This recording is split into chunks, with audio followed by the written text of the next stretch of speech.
Hello everyone, good afternoon. I'm ready for a flight.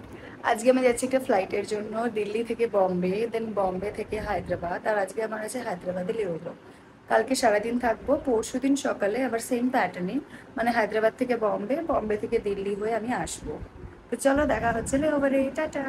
Ready হতে হতে আমি একটুখানি গ্লুকন্ডি খেয়ে নিয়েছিলাম। তারপরে এয়ারপোর্টে পৌঁছে ব্রিফিং করে চলে এসেছি বোর্ডিং গেটে। তো এই যে ফ্লাইটেরগুলো টেক অফ করছিল, ল্যান্ডিং হচ্ছিল, দেখতে খুবই ভালো লাগছিল।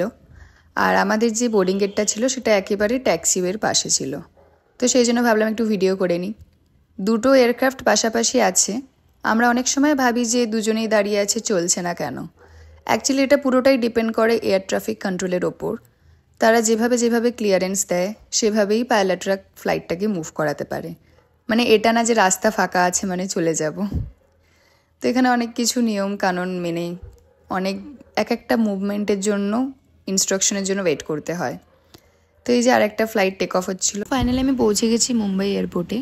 এয়ারপোর্টটা কোনো অংশে কোনো মলের থেকে কম ছিল না। আমাদের ছিল হল্ট, মানে 1 ঘন্টার মতো আমার হল্ট ছিল, আর এয়ারক্রাফট চেঞ্জও ছিল। মানে দিল্লি থেকে আমি যে ফ্লাইটটা করে বম্বেতে এসেছি সেই সেম এয়ারক্রাফটটা ছিল না। তো যাই হোক, এয়ারক্রাফট চেঞ্জের জন্য আমাদেরও বোর্ডিং গেট চেঞ্জ করতে হলো। হায়দ্রাবাদের হোটেলে পৌঁছেই আমি আর আমার রুমমেট খাবার অর্ডার করেছিলাম। আমি করেছিলাম এই bake cheese cake, Hyderabadi chicken biryani আর বাটার চিকেন। আর আমার রুমমেট করেছিল জিরা রাইস, ডাল মাখনি আর এই সোডাটা। বিরিয়ানি খাই না কেন, কলকাতার বিরিয়ানি কিন্তু আলাদাই ব্যাপার। তো এটা ছিল আমাদের হোটেলের করিডোর। এটা পরের দিনের ব্লগ। আমি পরের দিন উঠে ব্রেকফাস্ট করতে যাচ্ছিলাম, ভেবেছিলাম যাব না, তো ভাবলাম উঠেই পড়েছি যখন চলে যাই।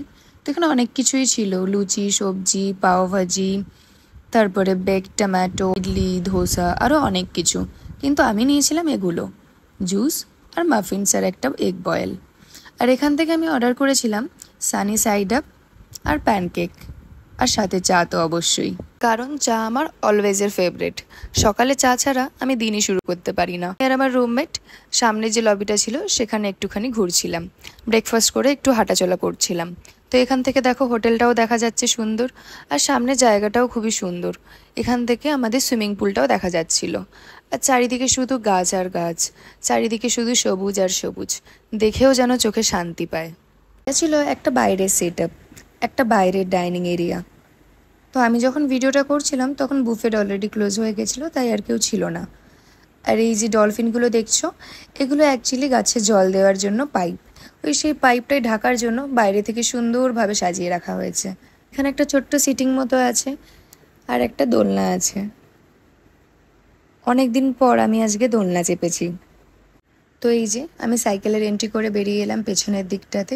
এখানে খুব সুন্দর একটা ব্যাকগ্রাউন্ড আছে, খুব সুন্দর একটা ওয়াটারফল কাইন্ড অফ জিনিস করেছে, আর সামনে একটা পুকুর মতো আছে যেখানে মাছও চারা আছে। আর এই যে সেই পদ্ম ফুল, কি সুন্দর পদ্ম ফুল ফুটে উঠেছে।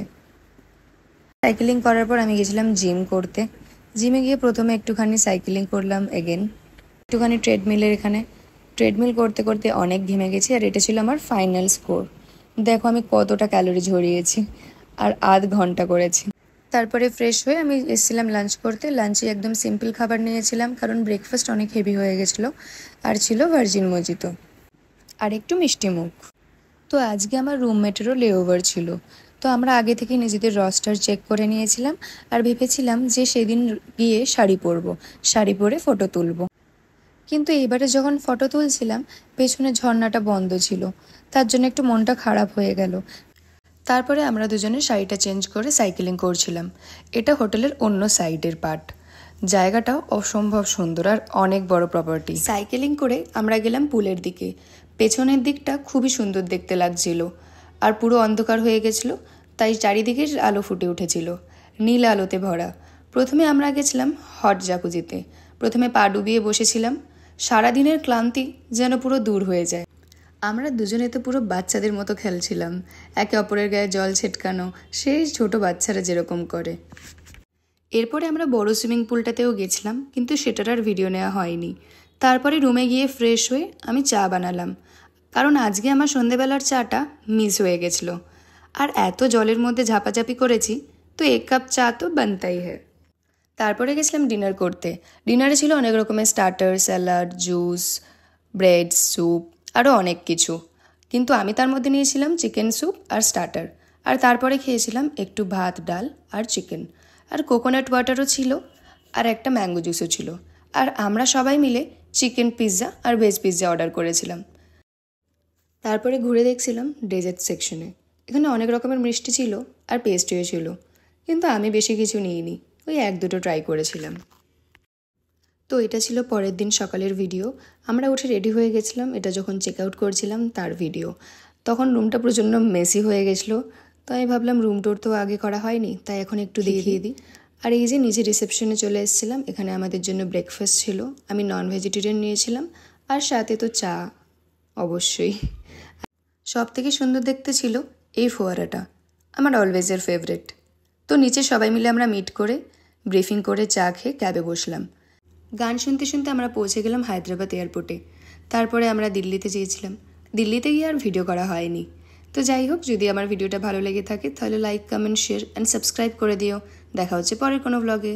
By bye, take care.